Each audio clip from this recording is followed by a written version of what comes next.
des Lions indomptables du Cameroun. Vous savez que nous sommes jour de veille de match Cameroun-Namibie. Ce sera demain lorsqu'il sera 17h du côté de Roundé Adja. On revient sur les échos de la tanière, sur les dernières actualités, je l'ai dit, sur les derniers clashs. Il y en a beaucoup au sein de la tanière, sur les dernières informations, parce que justement, à chaque jour son feuilleton, lorsque l'on aborde justement cette fameuse rencontre Cameroun-Namibie du 7 septembre 2024, du côté de Roundé Adja. Nous irons aussi, et là, à quelques heures, quelques jours, que dis-je, de la rentrée scolaire, nous appesantir sur justement les prévisions, justement aussi les perspectives qui vont accompagner l'année scolaire 2024-2025. Vous le savez, l'année qui s'achève n'aura pas été de tout repos pour la grande communauté éducative.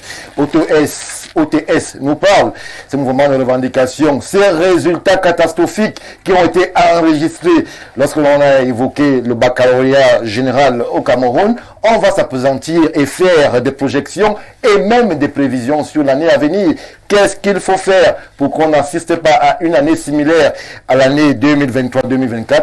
Quelques esquisses de solutions seront justement introduites sur ce plateau du Grand Soir. Une fois que j'ai introduit, mesdames, messieurs, je souffle en régie et je vous reviens tout de suite après pour la présentation de ceux qui nous accompagnent ce soir.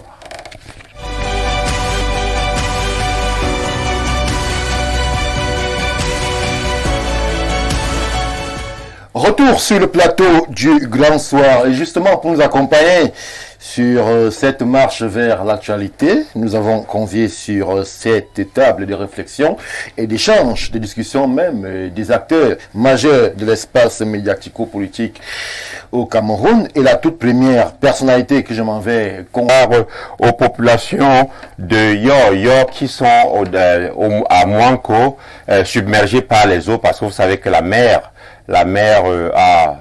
l'océan Atlantique a ravagé un tas d'abris, du moins pas les abris, mais des maisons qui étaient conçues de façon provisoire. Cette population souffre énormément et le MLDC a dernièrement, la semaine dernière, apporté son appui en termes d'assistance à cette population.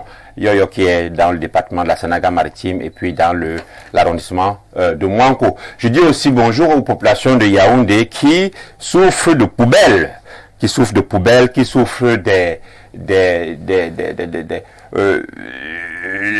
au niveau des routes, ça ne marche pas, ça ne va pas.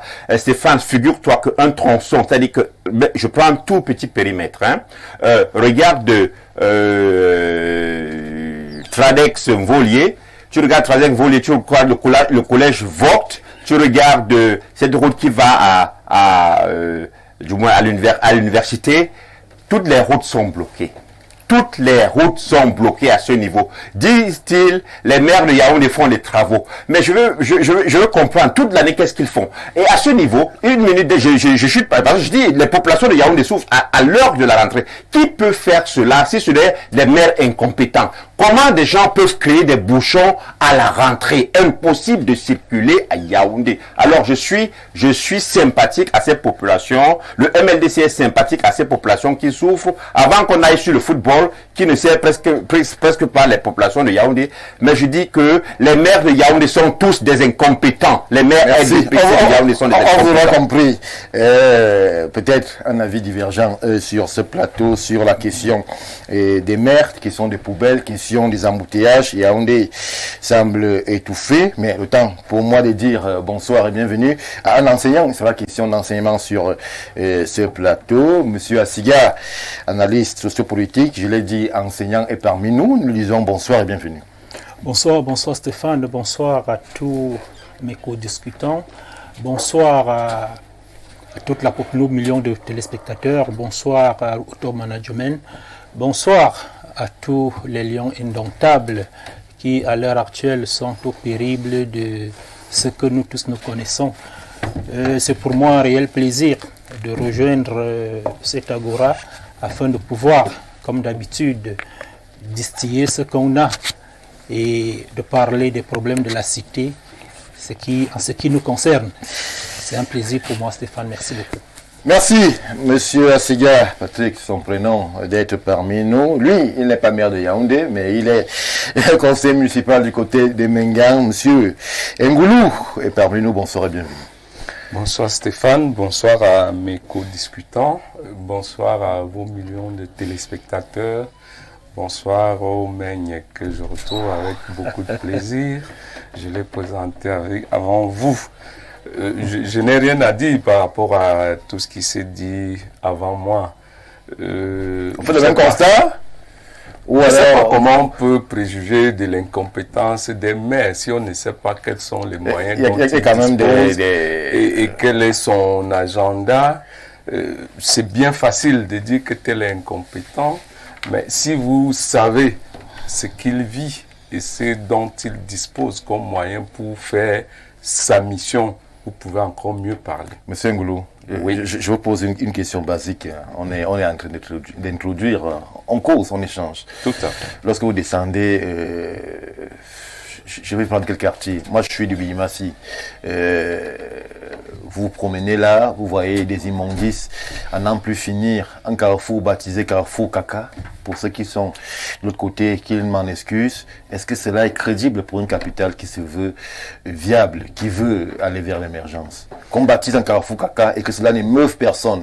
Et que on voit des excréments à travers la route avec tous les risques sanitaires qui accompagnent ce déroulement. Le Carrefour Caca, il est né quand? Pour moi, résident, ça fait au moins 10 ans. Voilà, à peu près 10 ans. Oui. Et c'est dû à quoi? C'est dû à la mauvaise construction des logements qui sont à côté. Ça, vous le savez, non? Non, bon, je ne sais pas. Ce n'est pas de la faute des maires. Vous savez, moi j'ai toujours dit sur ce plateau que Yaoundé souffre d'un embouteillage institutionnel. Parce que quand vous avez la mairie de la ville, vous avez le Mindu, vous avez les maires, vous avez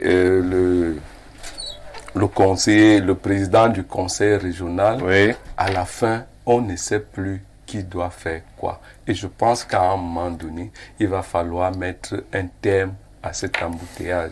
Parce que c'est bien facile de voir que les maires sont incompétents. Je crois que vous avez souvent entendu des combats entre un maire et la communauté urbaine à son époque. Oui. Et même la mairie de la ville.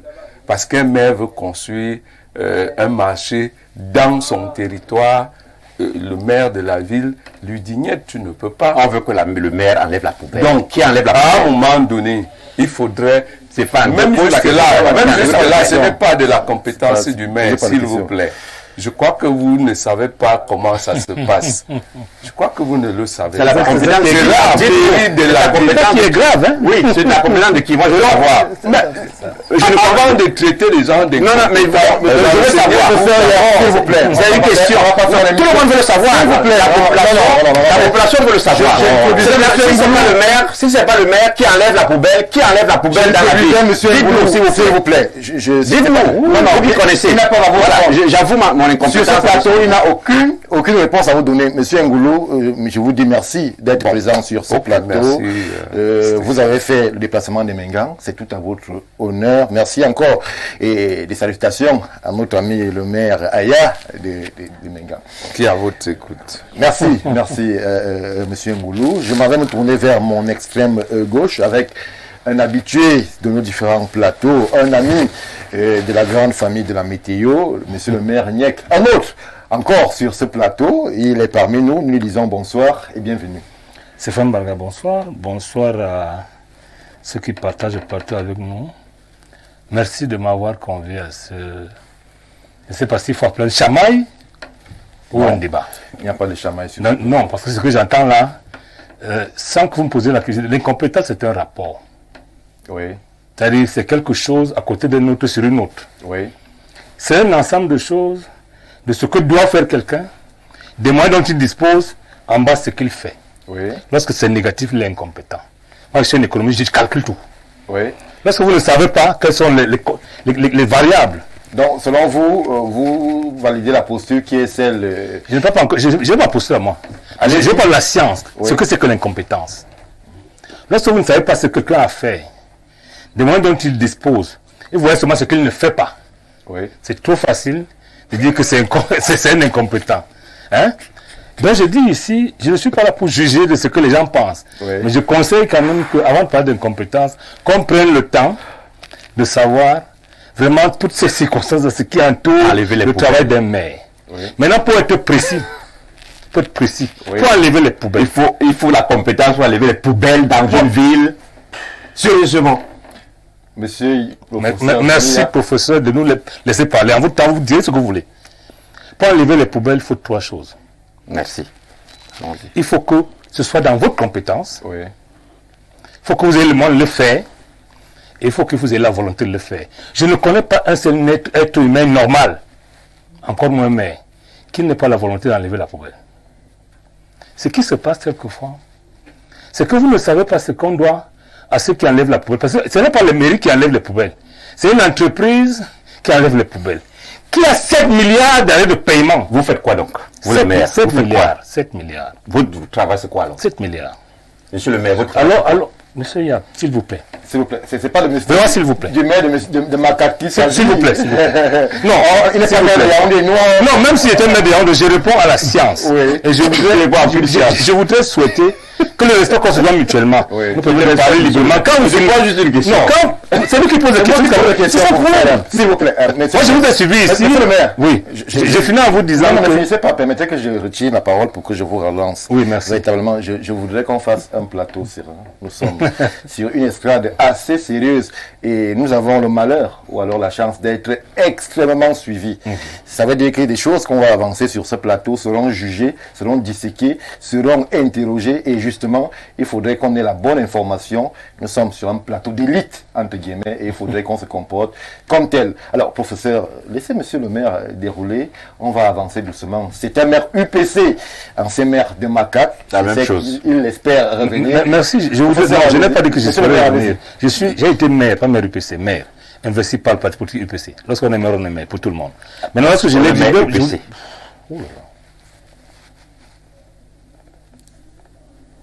Allez-y. Je voulais vous dire que aucun maire n'a les moyens d'enlever la poubelle. Aucun. Même pas la communauté urbaine qui doit 7 milliards à Isaac Amayaoundé seulement. C'est un peu comme si vous demandiez à l'État de payer chaque jour ses factures d'électricité. Il n'a pas le moyen de le faire. C'est pour ça que l'État doit 61 milliards à Eneo.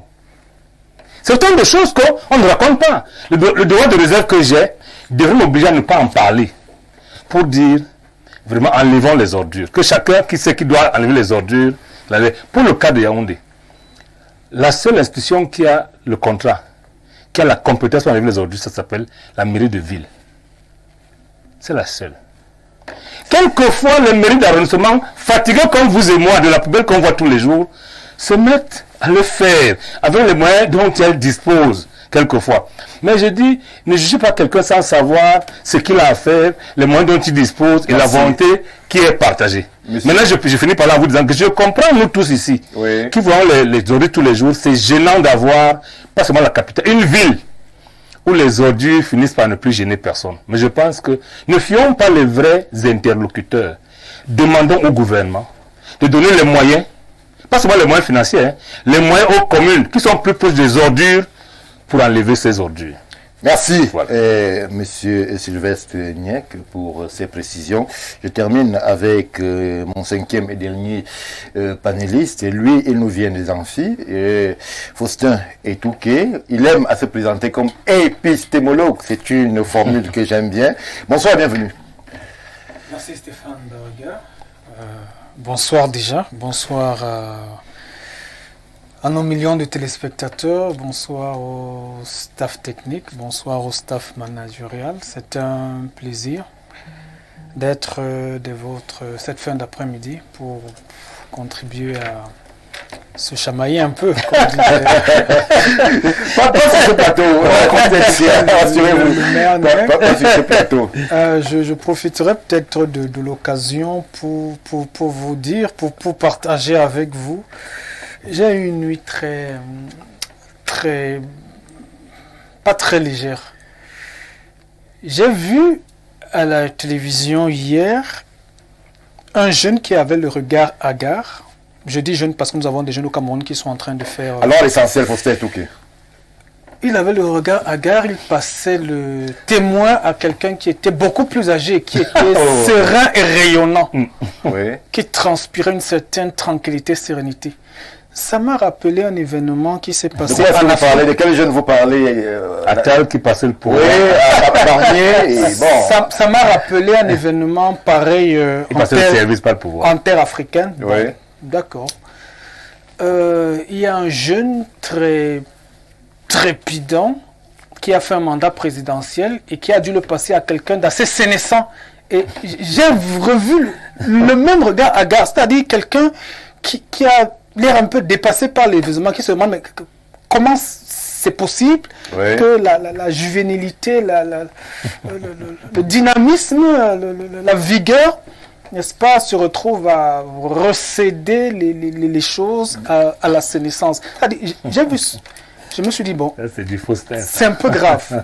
Ça s'est vu en Occident, ça s'est vu en Afrique. Je dis, bon, nous les jeunes là qui sommes en train de chauffer un peu là, ça doit peut-être nous porter à réfléchir. Je le dis parce qu'il y a des jeunes qu'on va interroger tout à l'heure. Donc c'était peut-être une façon d'introduire. Merci Faustin et Touquet pour la présence sur ce plateau. Mesdames, Messieurs, on prend une légère transition. On revient tout de suite après pour effectivement lancer les débats. Retour sur le plateau du Grand Soir. Justement, nous prenons la première thématique qui nous transporte du côté de Garoua avec justement toutes les péripéties inhérentes à la tanière des Lions indomptables du Cameroun. Ils sont effectivement arrivés hier, Monsieur Assiga. On a vu un fort déploiement autant sécuritaire qu'en termes de population venu accueillir justement l'équipe Fagnon camerounaise. Mais on a aussi des échos qui parfois font peine à réagir. La dernière nouvelle sur laquelle on va mettre bien évidemment de gros guillemets, c'est cette affaire des passeports confisqués par un acteur de la tanière.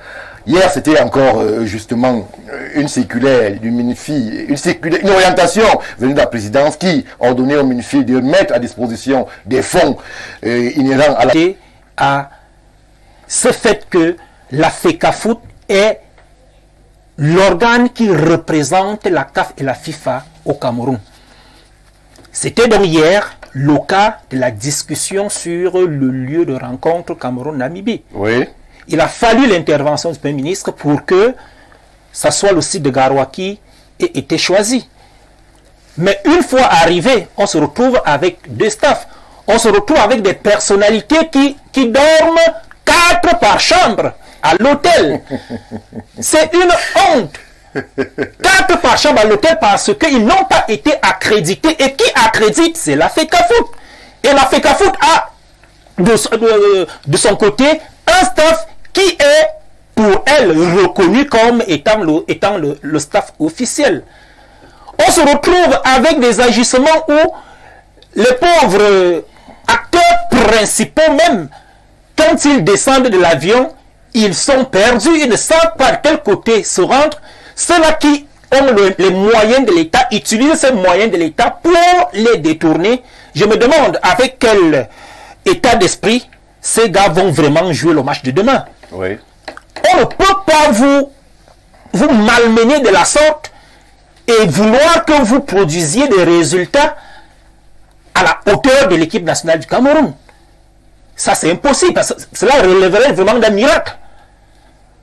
Mais il faut dire une chose, ces mêmes gars, ils sont des acteurs. Et ils sont aussi ceux-là qui peuvent donner un ton pour dire effectivement, pour donner leur point de vue par rapport à ce qui se passe. Cela aurait été fait du côté de la primature lors de la visite justement des 4 au Premier ministre. Il y aurait eu quelques tensions, mais quelques paroles aussi fermes de la part de certains leaders du vestiaire qui auraient donné des orientations et exprimé un ressenti quant à l'ambiance générale autour de la tanière. Très bien. On se rend donc très bien compte que le Premier ministre est jeté en pâture et il ne vaut absolument... On le présente comme quelqu'un qui n'a pas de pouvoir, comme quelqu'un qui quand il a parlé pour lui. C'est comme si certaines personnalités ont d'autres informations qui ne sont pas de l'ordre hiérarchique et qui se disent qu'ils doivent faire ce qu'ils ont à faire.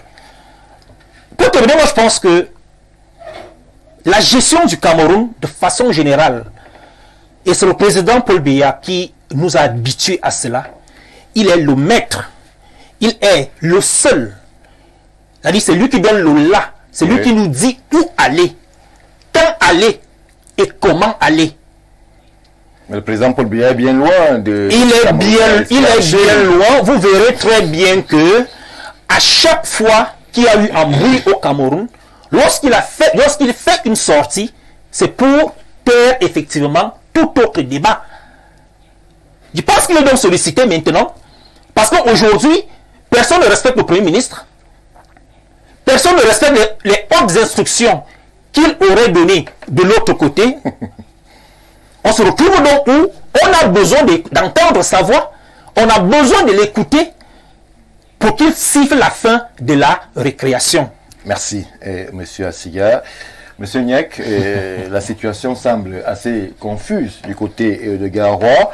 On parle de passeports confisqués, on parle de personnalités non accréditées, on parle d'un bicéphalisme au niveau du staff. On ne sait pas, malgré les déclarations de l'acteur principal, Marc Brice, qui nous promet qu'il y aura sérénité demain, mais on ne sait pas justement à quoi est-ce qu'il faudrait s'attendre. Lorsque l'on sait que certains joueurs, Alexandre Koundé Malon par exemple, qui n'était pas dans la liste, est apparu sans qu'il n'y ait aucune justification possible. Quand est-ce qu'on parle football dans cette affaire? On a l'impression que les Namibiens sont déjà vaincus alors qu'il y a un match à jouer. Stéphane Braga, je suis très embêté parce que vous avez enrichi le questionnement. Quand je venais ici, vous m'avez dit qu'on parlerait de savoir s'il y a la sérénité dans la tanière. Oui. Donc je voulais vous dire qu'il faut faire la différence entre le vestiaire et la tanière. Si le vestiaire est un lieu physique qu'on peut montrer du doigt, la tanière est un esprit. Oui. La tanière, c'est un esprit qui devrait être composé de beaucoup de choses. À la fois du gouvernement, que je confonds par l'État, représenté par le MINSEP, de la Fédération camerounaise de football, et des acteurs, les derniers d'ailleurs, parce que ceux qui pensent que ceux qui tapent derrière le ballon sont les acteurs principaux, ce n'est pas vrai. C'est comme si vous pensez que les infrastructures passent avant la stratégie. C'est bien la politique sportive mise en œuvre par le gouvernement, à travers le MINSEP, et dont le vecteur opérationnel est l'Africa Foot, qui définit la stratégie. Les acteurs doivent jouer. Malheureusement, on a inversé les rôles. Tout le monde pense que les joueurs doivent dire à qui ils appartiennent. Je suis le tel canon. Je pense que c'est trop leur demander. Malheureusement, au dernier lancement, il y a des joueurs qui se seraient prêtés à ce jeu de choisir un camp. Oui. Pourtant, c'est le même camp. On peut ne pas s'entendre dans le même camp, mais on devrait rester dans le même camp. Mais, et c'est pour ça que je dis... Monsieur Niek, oui. Nous parlons aux Camerounais qui nous suivent à longueur de journée. Oui. On sait véritablement qu'il y a deux entités qui se je veux arriver à ça, rassurez-vous. Allez-y. À la réponse, savoir s'il y a le camp dans la tanière, je vous dis c'est impossible. À l'heure actuelle, c'est impossible. Non, c'est pas seulement, mais c'est impossible. Pourquoi? Parce que pour revenir au problème des ordures, déplacer les ordures d'un endroit A à un endroit B n'est pas gérer les ordures. En réalité, le problème du staff n'est pas le principal, c'est ce qui est visible. La réalité, c'est que depuis un certain temps, nous sommes dans une histoire où ceux qui sont chargés de faire appliquer la loi ne la respectent pas. C'est pas seulement dans le football. Rappelez-vous, je vous ramène dans l'histoire. Il n'y a pas longtemps, on avait condamné le ministère de la Culture lorsqu'il résidait, le ministre Amatoumouna. Oui. La Cour suprême avait décidé, elle n'a pas suivi. Rien ne s'est passé. Bon, qu'est-ce qui s'est passé? On a remanié, elle n'est plus revenue au gouvernement. N'est-ce pas? On a nommé des dirigeants à tête des partis politiques, rien ne s'est passé jusqu'à ce que la justice décide. Et on n'a pas trop bougé. On a d'autres fédérations, il y a eu des mêmes problèmes, sont allés au tournoi, ont gagné, rien n'a changé. Il s'agit de ça, c'est le vrai problème. C'est-à-dire la remise en cause de la loi que je ne confonds pas au droit, parce que la loi n'est pas le droit. Alors, la mise en cause du droit, je me dis non, lorsque le droit qu'on s'est donné nous-mêmes à travers les lois ne nous convient plus, qu'est-ce qu'il faut faire? il faut adresser la problématique, adresser ça aux législateurs pour dire que les lois que vous avez votées là ne nous conviennent pas. C'est-à-dire que moi, le SGP, je ne suis pas d'accord que l'argent de l'Africa Foot parte directement. Est-ce que le plus simple n'est pas d'appliquer ces lois-là? Est-ce que c'est un problème de convaincre, convenir ou bien d'appliquer? Stéphane Barga, je fais un constat, je fais le narratif de ce que je vois. Que personne ne veut plus obéir à la loi, je suis un autre normal. Et ça veut dire que ces lois ne nous conviennent pas. Changeons-les! J'ai entendu les gens dire que l'État a décidé de... L'État a une seule façon de décider de reprendre ces choses. C'est de changer la loi qui vous a permis de faire ça en son nom. Tant que ce n'est pas fait, il faut effectivement appliquer les lois, même si on ne les aime pas, il faut les appliquer. Et malheureusement, ce n'est pas le cas. Et l'aspect visible de cette histoire est le fait que tout le monde pose des actes en sachant d'avance. Parce que je peux avoir le mépris pour un enseignant d'université en disant qu'il ne sait pas. Il sait. Mais il fait en sachant que ce qu'il fait n'est pas normal. Mais il fait pourquoi? C'est-à-dire que la guerre est ailleurs. Oui. Et c'est ça qui est maintenant pour nous, le peuple camerounais, qui aimons le football. On se rend compte que nous parlons de tout, sauf du football. Et donc pas du match. Vous savez qu'il y a une bataille ici sur le staff. Tout le monde sait comment on désigne ou on nomme un staff. Oui. Tout le monde sait. Tout le monde sait également qu'aucun texte ne permet à quelqu'un seul de nommer un staff. Tout le monde sait par ailleurs qu'à deux du staff, il y a le président administratif, le coordinateur des équipes nationales, qui est la individuelle et bien définie, bien compris, d'un individu qu'on appelle le président de l'Africa Foot, enlevé et tout remplacé par Stéphane Barga pour que ça se comprenne mieux. Parce que si on dit auto, on commence à voir son caractère, on commence à voir... Non, c'est le président de l'Africa Foot qui nomme, lui, l'individu, le coordinateur des équipes nationales. Lorsqu'on vient à tout faire, jusqu'à le nommer, et que les gens ne règlent pas ce problème, on vous dit, il y a eu des hausses d'instructeurs à travers le discours du 10 février 2023. Stéphane Barga, nous avons tous suivi ce discours. Lorsque le président veut reprendre les choses, il sait comment il fait. Le président nous a montré à travers les 42 ans qu'il a passé au pouvoir qu'il est au moins légaliste. Au moins. Lorsqu'il pose un acte, il peut ne pas nous plaire, il peut ne pas nous servir. Mais sauf qu'on va fouiller, on va se rendre compte qu'il s'est entouré d'un minimum de réglementation. C'est le minimum. Alors je dis, ces créatures doivent suivre son modèle. Dans le cas contraire, en fait, ils le combattent sans le savoir. Pour revenir au match, je voudrais vous dire que les informations que nous avons tous là, les passeports et machin, pour moi, c'est un désordre qui ne peut s'arrêter que si on revient à l'orthodoxie. Ça veut dire quoi? Il faut que l'entraîneur qui est là parte. Parce qu'il est l'instrument. Non, c'est vrai, c'est l'instrument du désordre. C'est pas l'instigateur, hein. C'est l'instrument du désordre. Parce que chaque fois que je l'ai écouté, que je l'ai vu, que je l'ai lu, je prends pour nous tous qui avons du personnel ou bien qui travaillons quelque part, pour avoir une demande d'explication de votre chef. Je dis pas patron. Le patron hiérarchique, il répond comme ça? Non. S'il répond comme ça, en fait, il l'écrit avec la main de quelqu'un d'autre. C'est pour ça que c'est l'instrument. Le jour que ce monsieur partira du Cameroun, d'une façon ou d'une autre, quel que soit le prix que ça nous coûte, et que chacun se remette à sa place, je pense qu'à ce moment, on va parler football. Pour le moment, on a une discussion qui nous amène à croire qu'à un moment donné qu'il s'agit, comme on dit souvent, des batailles de fin de régime. Merci, Sylvestre Enyek. Monsieur Ngoulou, alors, justement, on s'interroge. Et là même, on peut questionner le management général du pays. On n'a jamais vu pareille incurie dans l'environnement sportif au Cameroun. Mais avec cette bataille au sein des Lions indomptables, c'est encore pire. Qu'est-ce qu'on fait lorsque l'on sait justement que on pourrait faire nos manigances camerounaises en terre camerounaise, mais on va au Zimbabwe dans 3 jours. Et là-bas, il n'y aura pas la place pour nos choses. Qu'est-ce qu'on va faire à ce niveau? Lorsque l'on apprend que les passeports ont été confisqués, lorsque l'argent qui était destiné à la fédération va au MINSEP, lorsque on se retrouve avec une équipe quasiment divisée en deux, des joueurs qui se saluent à peine, qu'est-ce qu'on fait pour ramener un peu de sérénité et sauver l'essentiel? Stéphane Barga, je crois que je partage l'avis de ceux de vos confrères qui disent qu'ils ne veulent plus traiter de cette affaire. C'est un perdant. Un perdant? Honnêtement. Oui. Parce qu'en réalité, des individus de ces âges-là ne peuvent pas agir comme ça se passe là. C'est tout simplement, c'est comme au cinéma. C'est-à-dire que chacun pose un acte pour se faire voir. Les gens sont allés au Premier ministère. Je crois que ça a été arbitré, suffisamment arbitré. Mais à peine sorti de là, il y a une correspondance qui sort. Oui. Donner l'argent à tel. Bon.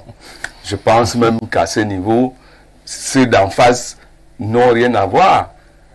Et il y a une autre correspondance du MINFI qui dit ok, d'accord, mais c'est elle qui va gérer l'argent. Qui va gérer l'argent. Mais à ce niveau, restons à ce niveau, M. Ngoulou, parce que là, ça devient intéressant. Là, on est sorti du sport. On parle de gestion d'argent public. Mais à partir du moment où la norme, monsieur le maire qui est très proche des questions économiques, n'est plus respectée, on sait comment l'argent doit circuler. On connaît les us, je ne vais pas dire les coutumes, en termes de gestion d'argent qui concerne les règles. La fédération, les règles. Merci, monsieur le maire. À partir de ce moment, est-ce que on ne peut pas questionner même le management au plus haut sommet de l'État lorsqu'on arrive à des pareilles décisions assez impromptues et inhabituelles? Le plus haut sommet de l'État n'a rien à voir. Stéphane Barga. Tout le monde sait comment on fait pour gérer le football au Cameroun. Si quelqu'un ne se sent plus à l'aise comme ministre, il démissionne, il postule à la présidence de la FECAFOOT. Si c'est ça qui est plus important, si c'est ça qui vous donne plus d'aura, plus de personnalité, vous démissionnez. Il n'y a que 2 ou 3 façons de gérer le foot au Cameroun. On est président de la FECAFOOT. Oui. Ou alors, si ça ne vous arrange pas, le maire l'a dit, vous abrogez la loi, vous allez voir la FIFA pour dire à la FIFA, nous sommes le seul pays au monde dont le ministre doit gérer le football. Si la FIFA est d'accord, on vous donne la gestion du football. Parce que tout ce qu'on fait là, c'est du cinéma, c'est même ridicule à la fin. Et je comprends ceux qui ne veulent plus parler de ça, parce que à un moment donné, je n'arrive pas à comprendre qu'on mette le titre de professeur devant ton nom, et que même par simple logique ou bon sens, tu ne te révises pas. Chez moi, dans ma langue, on dit, si un fou vient te trouver en train de se laver, il ramasse tes habits, il prend la fuite. Si tu le poursuis, vous êtes 2 fous. Si vous pensez que c'est lui qui est à la FECAFOOT n'a ni compétence, ni intelligence, laissez qu'il aille au bout de son mandat, vous réorganisez les élections. Si ceux qui l'ont élu estiment qu'il n'a rien fait, on le déboute. Vous prenez celui que vous voulez. Et je partage quelque chose avec monsieur le maire. Cet entraîneur doit partir. Pas qu'il soit incompétent. Mais c'est justement l'élément du désordre. Vous dites que vous n'avez rien contre lui. L'entraîneur, c'est 2 matchs. Un match nul et une victoire. Je n'ai rien à voir avec sa compétence. Je n'ai rien à voir. Mais un entraîneur, il aurait donc pris position officiellement pour dire je travaille avec tel. Quand il est dans les chambres, il dit bon, en tout cas, j'ai eu à entendre qu'il dit comment Bic ne vaut rien et tout, qu'il ne sait pas pourquoi il aimerait plutôt tout. Mais prends donc une position ferme, publique, qu'on sache donc que c'est elle qui te manipule. Vous voyez, les gens arrivent à Garoua. Et je ne comprends pas. On parle là des professionnels de football. Non, là, des gens qui ont joué à un certain niveau, qui savent comment ça se passe. Vous n'allez pas me convaincre que Mambic ne sait pas qu'à un certain niveau, le ministère n'a rien à voir avec l'organisation du match. C'est même lui qui doit dire aux autres vraiment, à ce niveau, ça c'est notre limite. Ne franchissons pas. Mais que des gens soient comme des moutons embarqués dans un avion, arrivés à Garoua, ils ne savent plus où dormir. Vous êtes allés chercher quoi? J'ai entendu sur des plateaux, des gens vous disent fermement, le match va se jouer à Yaoundé. Sur quelle base? Que quelqu'un aurait les clés du stade, qui ne va pas donner. Sur quelle base? Aujourd'hui, nous sommes tous à Garoua comme des moutons. Vous ne vous rendez pas compte que ce monsieur que vous dites être incompétent et tout, il est en train de vous mener en bateau. Il a dit Garoua. Vous avez dit tout ce que vous avez dit. Vous êtes encore tous à Garoua, en train de bagarrer encore à Garoua. Je me serais attendu par humilité et peut-être par respect pour certaines personnes de dire vraiment, je n'y vais pas, j'envoie mon représentant. Mais tous sont encore montés dans les avions, ils descendent comme des stars de cinéma. Moi je dis, il ne faut pas qu'on amène les gens à perdre du temps pour des choses qui ne sont pas essentielles, honnêtement. Merci. Si les gens veulent gérer la FECAFOOT, Qui postule? Ils enlèvent l'agrément, tout simplement. Ils vont à la FIFA négocier pour que le ministère des Sports soit en même temps président de la FECAFOOT. Une chose. De deux, ils démissionnent, ils postulent à la FECAFOOT et il est élu comme président. Il gère donc le football. Mais en attendant, il y a des textes en vigueur qui réglementent la gestion du foot au Cameroun. Malheureusement, pour eux. Malheureusement, que personne ne respecte, monsieur le secrétaire général. Alors, on est là, bien au-delà des questions sportives. Lorsque l'on évoque des fonds publics, lorsque l'on évoque des hautes instructions que finalement personne ne respecte, lorsque l'on retrouve en un collaborateur de la fédération une main qui semblerait être celle-là qui sert à allumer le feu ou alors à souffler sur les braises, qu'est-ce qu'on fait lorsqu'on est un État qui se voudrait sérieux en termes de management? Avant de répondre à cette question, je voudrais du moins rebondir sur une ou deux réponses de nos co-panélistes pour que ça enrichisse le débat. Allez-y. Ça, c'est très important. Déjà, je ne sais pas de quel UPC est le collègue, parce que l'UPC a beaucoup de branches. Ça, c'est très important. Il faut que ce soit signifié. C'est ça le débat? Non, c'est pas le débat, mais c'est important. C'est ça le débat, Stéphane Barga. C'est vous que je pose la question. Oui, non, c'est pas le débat. Parce que si vous ne rectifiez pas ça, je pars d'ici. C'est pas le débat. Si c'est dans le débat, il en parle. Parce que je ne vois pas d'où ça sort. Faut partir. Mais professeur, il y a... Mais il faut arrêter ça. C'est ma parole. Quel intérêt à interroger ma parole? Si le parti part. Non, c'est pas vous qui l'avez invité. Au moins, Paul Biya a donné la liberté aux gens de parler et de partir. Pourquoi je dis quelque chose. Ça prend sa place. Oui. Vous avez de temps de parole, je vous pose une question précise. Mais je vous ai répondre. C'est lui qui m'a interrompu. Je vous ai répondu, Stéphane. Mais tu, ok. Donc, dans ce cas, dis-moi comment je dois répondre alors. Mais pour reposer la question. Stéphane, dis-moi comment je dois répondre. Je pose une question sur le management. Oui, bon, donne-moi donc le canevas, comment je dois répondre. Vous êtes enseignant à l'université. Mais voilà. Donc, je t'ai dit, avant que je ne réponde. Je pose une question qui n'a rien à voir avec. Ok. Je vais te dire pourquoi. Maintenant, pose-moi la question, pourquoi je pose la question. Non, non. Quand on est dans un débat. Non. Vous allez orienter mon débat. Vous allez orienter mon débat. Non, s'il vous plaît. Permettez que je réactualise mon logiciel moi aussi. Nous sommes sur un plateau. Je pose une question sur le management des questions sportives qui pourraient se substituer au management au plus haut sommet de l'État. J'attends de vous une réponse précise puisque vous êtes enseignant de politique à l'international. Je ne voudrais pas les casquettes des études. Donc maintenant, si tu me permets de parler en tant qu'enseignant, je vais te dire une chose, c'est que quand nous sommes dans un débat, ce n'est pas le monologue. Je réponds à ta question en tenant compte de toutes les réponses que les autres ont données. Et moi, je vais dire en tant que communicant que lorsque justement il y a des étiquettes ou alors une façon de faire qui pose problème, je préfère qu'on s'en tienne aux questions posées pour que ça va dans tous les sens. Ok, comme tu veux. Oui, je préfère cela. Oui, comme tu veux, Stéphane. Donc je reviens donc sur le débat. Moi, je vais élever le débat maintenant. Alright. Oui, allez-y. Le problème de la FECAFOOT n'est pas un problème simple. Et je suis pas d'accord avec les co-panélistes qui disent qu'on doit plus en parler parce que on est dans un conflit générationnel. Il y a 3 ou 4 acteurs dans ce débat. Il y a Samuel Eto'o. Samuel Eto'o représente quoi? Samuel représente la jeunesse entreprenante, la jeunesse compétente, la jeunesse qui veut innover, la jeunesse qui veut bouger les lignes. Voilà ce que Samuel Eto'o représente. On a le ministère des Sports, qui est représenté par le professeur Mouele Kombi. Ne nous leurrons pas. Dans les compétences académiques de Lumière Kombi, on ne peut pas nier les compétences académiques de Mouele Kombi. Mais voilà une élite politique vieillissante, qui est très, je pourrais me dire très vieillissante. Parce que tu sais, on te donne le nombre d'années où Mouele Kombi est au pouvoir. Il n'a même pas il n'a pas de logiciel à faire un training. Donc il y a un conflit de génération entre Samuel Eto'o et Mouele Kombi. Le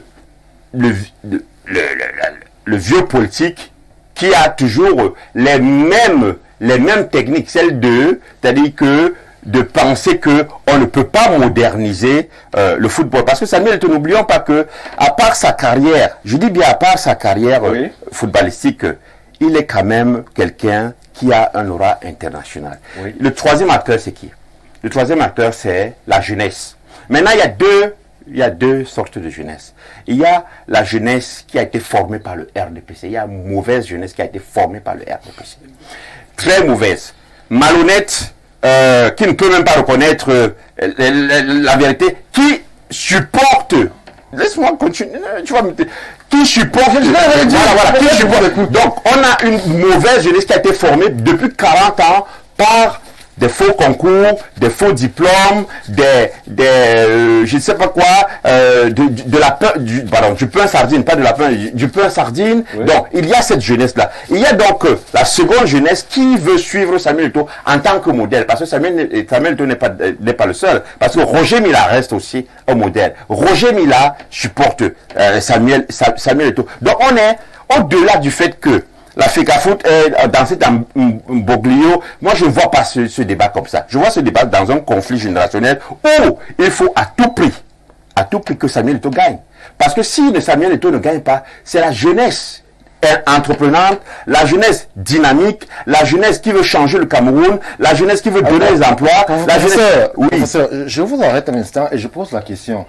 Est-ce que la FECAFOOT n'existait pas avant Samuel Eto'o? Bien sûr, voilà. Est-ce qu'il y avait autant d'éclats de voix? Voilà, c'est ce que je suis en train de dire. On était dans le conventionnel. On était dans les gens qui sont dans les magouilles. Qui était là avant? Joya, non?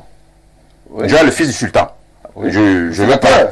Le sénateur Joya. Oui, je ne veux pas rentrer. Les mêmes personnes du Sérail. C'est-à-dire que on est, je veux pas rentrer dans les personnes, mais le Joya est le fils du sultan. On l'a fait sénateur. Il n'a pas été voté. On est manœuvré à ce qu'il soit président. Non, laisse d'abord. Tu m'as posé une question. Laisse-moi répondre. Oui. Tu m'as posé une question. Laisse-moi répondre.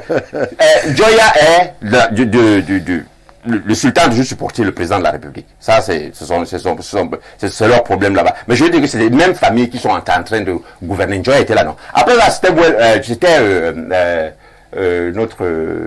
il y avait le paravent. Dans tous les cas, tous les hommes du Sérail qui suivent la ligne, tous RDPcistes. Samuel Eto'o soutient le président aussi. Hein. Oui, bien sûr, mais pas dans le sens. Moi aussi, j'ai soutenu le président de la République. Mais pas dans le sens. Moi, je soutiens le président de la République dans le sens de la construction de la jeunesse. Donner la jeunesse. C'est dans ce sens que Samuel Eto'o est. Samuel Eto'o n'est pas dans le sens où il soutient la jeunesse et il soutient le président de la République parce qu'il soutient le président de la République. Il soutient le président de la République parce qu'il pense que le président de la République va donner les responsabilités à la jeunesse. Et d'ailleurs, le président de la République lui a donné cette responsabilité. Et je vais te dire, j'étais dans un débat avec les RDPC où ils disent que c'est-à-dire avoir un programme de jeunesse n'est pas un programme politique. Alors qu'il y a deux discours que le président prononce durant toute une année. Il y a le discours du 31 décembre que nous appelons State Union en anglais. State Union, c'est le discours de politique générale. Oui. Et il y a le discours du 10 février, discours à la jeunesse. Et les RDP disaient que la politique sur la jeunesse n'est pas une politique générale. Donc, Stéphane, la jeunesse constitue une politique. Si actuellement Samuel Eto'o survit, c'est parce que Paul Biya avait donné l'opportunité à la jeunesse, véritablement. On a donc une politique des vieux vieillissants qui ne font aucun training. Parce que je vais te rappeler, justement, avec les maires que nous avons, qui ne font aucun training. Ils savent pas ce que être protéger l'intérêt public. Ils ne savent pas ce que enlever les poubelles. Et ils ne savent rien du tout. Ils te disent même que la mairie, ils te disent sur la FECAFOOT. Je t'en prie. Et on ne peut pas prendre des exemples seulement sur la FECAFOOT. On a ses fans, on a la vie commune. La FECAFOOT n'est pas dans un vase clos. La FECAFOOT fait partie de toute la vie. Donc si je prends un exemple, ne me dis pas que restons sur la FECAFOOT. Alors je dis que on a donc des maires qui disent que ce n'est pas eux qui enlèvent les poubelles. Donc je pose la question de savoir quand Samuel Eto'o vient donc à la FECAFOOT, fait le nettoyage, dit que les joueurs doivent avoir un compte bancaire. Nous sommes dans un système capitaliste, Stéphane. Comment tu peux survivre dans un système capitaliste sans compte bancaire? Comment tu peux le faire? C'est ça. Donc ceux avant se vivaient. C'est ça donc quand Samuel Eto'o vient, il dit donc on ne peut pas évoluer dans ce sens-là. Il faut moderniser. Donc, moi le Combe lui dit non, nous on peut passer les enveloppes en dessous de la table. ces gars-là, c'est des sauvages. Ils ne peuvent pas avoir besoin des comptes bancaires parce qu'ils ne savent rien dire. Nous seuls, nous les grands professeurs, nous les grands ceci, nous les grands cela, c'est nous seuls qui devons avoir le compte bancaire. Ça veut dire non, tout le monde doit avoir, tous les joueurs doivent avoir les comptes bancaires. Parce qu'il faudrait qu'il y ait une traçabilité. C'est de ça qu'il s'agit. Donc un conflit entre la modernité et puis l'antiquité. Et je suis en train de dire que ce qui est dommage dans cette histoire, c'est qu'il y a une jeunesse qui est foncièrement analphabète, ignorante, incompétente, qui combat Samuel Eto'o. Parce qu'il n'y a aucune logique. D'ailleurs, le président vient de donner raison à Samuel Eto'o. Tous ceux qui ont combattu, c'est pourquoi. Et maintenant, pour revenir à cet individu, parce que moi, j'étais presque le premier à dire que on devait virer Marc Brice, parce que c'est un raciste. Hein.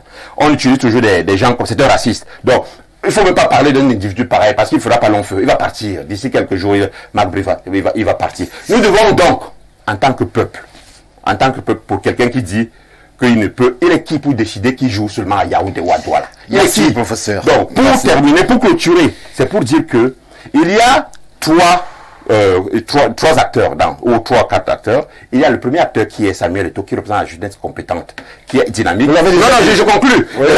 Le second, c'est Moïle Kombi, une carte politique vieillissante qui ne comprend plus rien. Ils ont été compétents à leur époque. Maintenant, les logiciels sont changés et il y a une jeunesse qui est deux jeunesses. Une jeunesse mal formée par le RDPC avec l'UPC et une jeunesse qui veut suivre. Oui, bah, c'est même pas de quel s'il vous plaît. Voilà. Merci, professeur. Je supporte le RDPC. Merci. Vous aussi. Merci. Alors, on va passer justement sur certains aspects. Ce plateau est éminemment suivi. On ne va pas prêter des intentions à un ministre du gouvernement. Nulle part, on a vu le professeur en train de mettre des mallettes, donc on va faire attention à ce qu'on dit. Faustin Etouké, je me tourne vers vous et je vois votre air assez contrit. Nous parlons de gestion, parlons de management, parlons des lions indomptables du Cameroun. Nous questionnons l'ambiance et la sérénité dans la tanière. Est-ce que les instruments que chacun ici sur la table met en avant peuvent amener en termes de succès, à construire un succès sur le long terme? Si l'on interroge le management, le staff technique, justement les intrusions politiques, les conflits d'intérêts, l'environnement est-il propice à avoir des résultats? Sur le court terme, peut-être pas. Sur le long terme, certainement. On construit des résultats dans l'environnement? Sur le court terme, difficilement. Sur le long terme, certainement. Vous savez, Stéphane, il y a des domaines de connaissances qui sont régionalisables. Les mathématiques, par exemple, ce n'est pas régionalisable. Il n'y a pas de mathématiques camerounaises, des mathématiques centrafricaines, des mathématiques ukrainiennes. Mathématiques, c'est un langage universel. Le droit, par contre, c'est essentiellement régionalisable. Il n'existe pas de droit universel.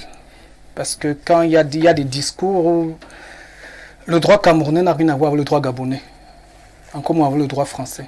Donc quand on dit droit tout court et que les gens croient que le droit existe comme une réalité qui peut se mouvoir d'elle-même, bon, il y a des choses qu'on dit par ignorance, pas par mauvaise foi. Oui. Le problème, c'est que la connaissance, elle est toujours un peu... J'avoue, Faustin, moi je suis perdu, parce que peut-être ceux qui nous regardent aussi, votre discours est assez... on sait que vous le descendez à notre niveau. Bon, si je commence à parler, vous m'interrompez alors que je voulais expliquer ce que je suis en train de dire. Alors l'essentiel, Faustin, tout que c'était pour vous taquiner un peu. Le droit camerounais, il est ce qu'il est depuis plusieurs années. Oui. Bon, c'est bien si au hasard d'un sujet qui semble passionner les gens, comme le football, un sujet superficiel, les gens semblent vouloir se muer en juriste et venir expliquer le droit. Hein, il y a des lois et puis comment est-ce que ces lois sont mises en œuvre? Pour le cas du Cameroun, et en fait, dans tous les cas, les lois gèrent le fonctionnement régulier normal. Quand il y a crise, qu'est-ce qu'on fait? On a souvent parlé des coups d'État dans ce plateau. Quand il y a coup d'État, que deviennent les lois qui étaient régulières avant? Quand il y a un accident de circulation, que devient le code de la route? Quand il y a tremblement de terre, que deviennent les lois de la gestion urbaine? Donc quand il y a crise, il faudrait comprendre que les lois qui gèrent généralement le train-train quotidien subissent, si vous voulez, un certain réaménagement. Oui. Donc, les gens qui semblent vouloir parler de droit aujourd'hui, ici à tort à travers, nous sommes dans un pays où, je vais dire en 30 secondes, le code de procédure pénale peut être violé publiquement. Les grands juristes, ils mettent leur queue entre les jambes. On peut faire un concours des avocats, il y a des gens, des cris d'orfraie, c'est visible, les gens ils restent tranquilles. Donc, le droit public camerounais peut être torpillé, les gens restent tranquilles, parce que justement c'est ça le droit camerounais. Ce droit camerounais-là, il y a des acteurs qui sont prééminents, qui sont proéminents. Il y a même une thèse de droit qui a été soutenue. Pour moi, qui suis un puriste, c'est une hérésie. Mais elle est soutenue au Cameroun et elle marche. C'est donc pour dire, ne faites pas du droit camerounais ce qu'il va changer en l'espace de 2-3 mois. Est-ce qu'il y a crise dans le droit camerounais pour ce qui concerne la gestion du sport? S'il y a crise, il faudrait comprendre que les règles habituelles ne peuvent plus vraiment s'appliquer. Pourquoi elles ne s'appliqueraient pas? Parce que est-ce que le droit reconnaît des particularités? Je vous pose la question, Faustin. J'ai donc pris un exemple, vous m'avez interrompu. Quand il y a coup d'État, pourquoi vous ne dites pas à ceux qui font le coup d'État de respecter les lois qui sont en vigueur? Quand il y a crise, les lois ne peuvent plus s'appliquer. Maintenant, je raisonne donc en disant, est-ce qu'il y a crise dans le football camerounais? Si on dit non, à ce moment, on va commencer à dire, effectivement, tous les discours qu'on entend tenir là peuvent passer. S'il y a crise, il faut comprendre qu'il y a une gestion de crise, qu'elle soit déclarée publiquement ou pas, qui est en train de s'implémenter. Oui. Bien. Il y a un président de la FECAFOOT. Moi, je ne voudrais pas trop citer des noms. Il y a un président de la FECAFOOT actuel qui semble avoir fait 2 ans, il a géré des choses à sa manière. Alors, le premier décideur dit un 10 février que il y a problème. Il s'adresse à qui? Il ne s'adresse pas à vous, Stéphane Baga. Il ne s'adresse pas à moi. Peut-être il s'adresse à son premier ministre qui coiffe un peu son gouvernement. Il ne s'adresse pas au ministre des Arts et de la Culture, il ne s'adresse pas au ministre de la Jeunesse. Qui s'occupe des questions sportives? Donc, celui qui reçoit des coups là, c'est celui qui s'occupe des questions sportives. Oui. C'est lui qu'on blâme. Ça, le grand public ne voit pas. Donc, le président semble avoir dit, je vais faire semblant de ne pas avoir écouté ce discours, que des instructions vont être données. Ont-elles été données? Je ne sais pas. Toujours il dit que l'acteur qui est au front, qui sait que son patron a dit que ton domaine là, ça ne va pas. Ah ben, peut-être il s'est dit. Vous voulez enfin faire comprendre que ce qu'on vit aujourd'hui, c'est la conséquence du discours du 10 février où le président a fait le constat d'un manquement au niveau du vous voulez, soyons amnésiques. Est-ce que le football camerounais a été géré par la FECAFOOT sans interférence depuis que le président de la FECAFOOT actuel a été élu? Vous pouvez dire oui, vous pouvez dire non. Est-ce que jusqu'en février 2024, quelqu'un a réellement mis des bâtons dans les roues du président de la FECAFOOT? N'a-t-il pas nommé son sélectionneur comme il a voulu? Je ne sais pas sur quelle base. Si les résultats avaient été bons, il aurait eu son boulevard. Il semble malheureusement que les résultats n'aient pas suivi. Et il semble que le patron en chef a dit il y a problème, je vais donner des instructions. Pour moi, politologue, ça veut dire qu'il y a crise. Le grand public ne voit pas la crise. Celui qui gère ce secteur sait qu'il y a crise. Et quand il y a crise, je suis désolé, et ce ne sont pas les règles de la gestion normale qui s'appliquent. Surtout que nous sommes en contexte camerounais où les lois, à la vérité, n'ont de sens que lorsque l'exécutif les a interprétées à sa manière. Le droit français ne fonctionne pas comme ça, le droit américain ne fonctionne pas comme ça. Vous avez donc des Camerounais ou des juristes camerounais qui ont les pieds sur le sol camerounais et la tête dans les nuages occidentaux. C'est très grave. Ils sont perdus. Donc, ils vont prendre le droit français et le copier en contexte camerounais. Ici, au Cameroun, les lois n'ont pas plus de valeur, surtout que les lois ne sont pas faites par les députés. Merci.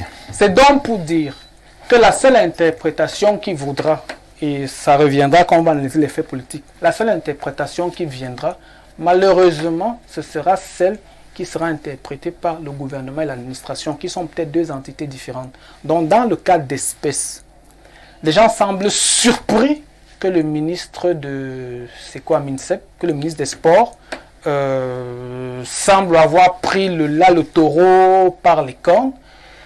Moi, personnellement, je ne suis pas surpris. C'était une suite logique. Pour qui sait lire, pour qui sait voir, Bon, pour ceux qui ne savent pas voir, bon, ils vont être animés comme ça par la passion.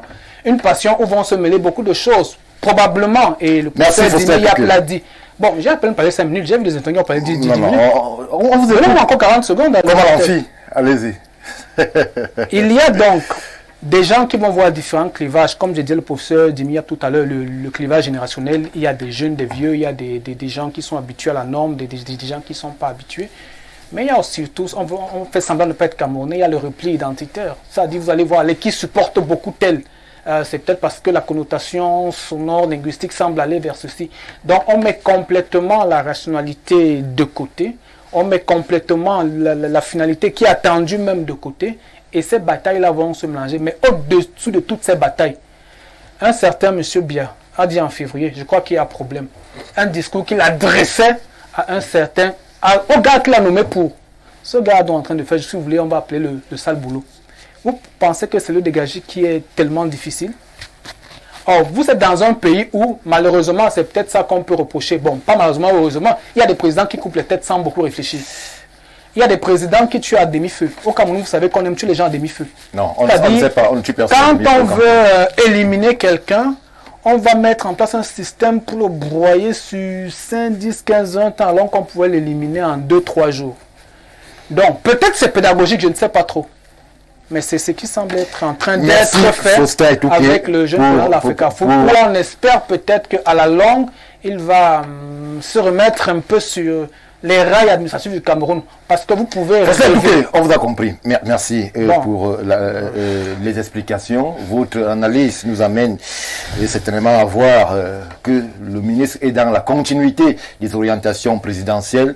Monsieur Ngoulou, on est en train de sortir, on va faire le traditionnel jeu de quiz. Alors, comment est-ce que vous voyez le match de demain? Vous voyez quand même une victoire de Lyon, malgré tout ce qui est dit sur ce plateau, ces mélanges politiques, cette continuité du service et de l'onction dans l'action que semble évoquer Faustin Touquet. Bon, le match, lui, va se jouer. Dans tous les cas, il y aura un vainqueur, un vaincu. Là, je peux dire que la chance que nous avons, c'est que ce n'est pas les... Ce n'est que la Namibie, entre guillemets. Bon, je ne veux pas dire que la Namibie. Je dis c'est la Namibie.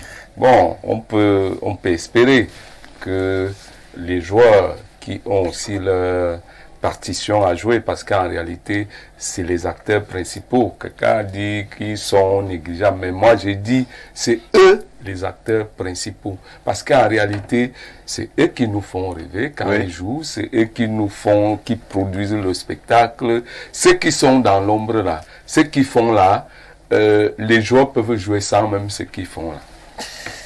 Merci. Parce que nous, on a joué les championnats de quartier et tout, il n'y avait pas toute l'administration. On avait quand même un score. 1-0, 2-0. Bon, disons que si les gars sont à leur top, ce sera 3-0. 3-0 pour M. Ngoulou. M. Niek, petit pronostic, Cameroun-Namibie. Stéphane Baga, vous me demandez de donner un sentiment, donc d'enlever la science. C'est ça la réalité. Mais ce que je veux vous dire, c'est que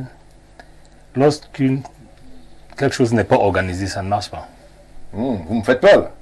C'est vrai. Le résultat, pour moi, c'est pas parce qu'on aura gagné un match. Oui. C'est la différence entre vous et moi. Vous croyez que si on gagne même 10-0, c'est le bon résultat, non? Le résultat, moi, je vous ai dit, ne déplaçons pas les ordures d'un point A à un point B en croyant qu'on a réglé le problème des ordures. Il faut absolument régler ce problème. Parce qu'on n'a pas un seul match qui nous fait être ce qu'on n'a jamais été. Je rappelle que ceux qui parlent de l'Africa Foot doivent savoir que lorsque le président parle, il n'a pas déclaré l'état de crise. Il a dit ici depuis très longtemps que les gens volent. Pour régler le problème de vol, il faut appliquer les lois. Le président est allé très loin avant en vous disant que vraiment moi je veux les preuves. Ça veut dire qu'il faut constituer un délit avant de sanctionner. Donc moi je vous dis mon souhait en tant que Camerounais, et que nous gagnions 2-0. Non, quel que soit le score, moi je veux qu'on ait nos 3 points. Et comme ancien footballeur et ancien président de club, le plus important pour moi c'est que le Cameroun gagne. Mais lorsque le Cameroun va gagner, on aura réglé, on aura déplacé les ordures du point A au point B. Moi je souhaite la victoire. Je souhaite pour finir dire quelque chose. Je pense que ce qui se passe aujourd'hui au Cameroun, C'est parce que fondamentalement, les collaborateurs chefs d'État sont très nombreux qui croyaient que le président serait encore là en 2024. Il n'est pas là? Non, je dis bien que ceux qui travaillent le président depuis très longtemps n'ont pas parié sur l'existence du président à ce poste en 2024. Ah, d'accord. On a mis en œuvre des choses qui les surprennent parce qu'en fait, le timing était tel que aurait été fait de manière qu'à un moment donné, ce qu'on fait n'aurait pas de vrai arbitre. Malheureusement, chaque jour qui passe, vous m'avez dit ici que le FGPR a écrit qu'on donne l'argent au ministre. Et que notre instruction, c'est comme ça qu'il a dit, serait venu pour dire oui, mais l'argent sera géré par tel. C'est ça la règle. Donc j'ai dit, il faut qu'on sache à chaque moment de la vie que les règles s'imposent à nous tous. Lorsqu'elles ne sont pas bonnes, soit on fait le coup d'État, je ne sais pas que c'est le seul côté qui le décrit, ou alors on déclare un terrorisme. Mais moi, je ne suis ni partisan du coup d'État, je suis partisan des gens qui respectent les règles à tout moment. On retient la victoire, Sylvestre. Absolument, c'est mon souhait. Merci. Monsieur Assiga, 2-0, 3-0, ou alors match nul? Oui, avant de chuter sur le score, j'aimerais peut-être à la suite de Monsieur Touquet, essayer de comprendre si les lois sont torpillées au Cameroun, est-ce que le Cameroun vit en vase clos? Est-ce que le Cameroun vit dans un espace où il n'est pas en interrelation avec d'autres pays où les lois semblent ne pas être torpillées? Est-ce la raison pour laquelle les gens de libre foi vont torpiller ces lois parce que nous sommes au Cameroun? C'est juste la question que je voulais lui poser. Et pour comprendre qu'effectivement, ces crises que nous avons à l'heure actuelle sont des crises extra-sportives. Ça n'a rien à voir avec le football. On utilise plutôt le football pour atteindre des fins inavouées. Le football est utilisé comme ce projectile qui va mettre le Cameroun en branle. Et les acteurs le savent. Et c'est d'ailleurs la raison pour laquelle on a l'impression qu'il y a bel et bien deux camps.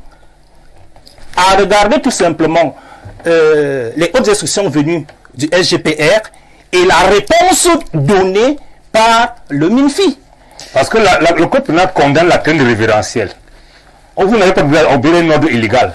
Merci. Justement, et parce qu'il est vraiment dit, c'est-à-dire que la loi prévoit que cet argent de gestion du football soit alloué au compte de l'Africa Foot. On a de sortir. Donc, que ça soit la victoire, c'est une victoire qui sera l'arbre qui cache la forêt. On ne saurait donc ici prétendre accepter une victoire alors que le feu brûle en bas. Que les Lions gagnent, c'est tout ce que nous leur souhaitons, mais le problème reste profond. Le problème reste profond, professeur Jimmy Rapp, mais victoire quand même, 2-0, 3-0. Pour moi, ce match n'est pas important. Je vous ai signifié le conflit générationnel, il est là. Il faudrait que Eto'o gagne ce conflit générationnel. Le match en lui-même, pour moi, ne représente pas grand-chose. Merci, c'est votre avis. Faustin, 2-0, 3-0, petit score, match nul, peut-être défaite. Déjà, sur la défaite même de Lyon dans ces pays. Bon, oui, vraiment, nous sommes sains sur le plateau.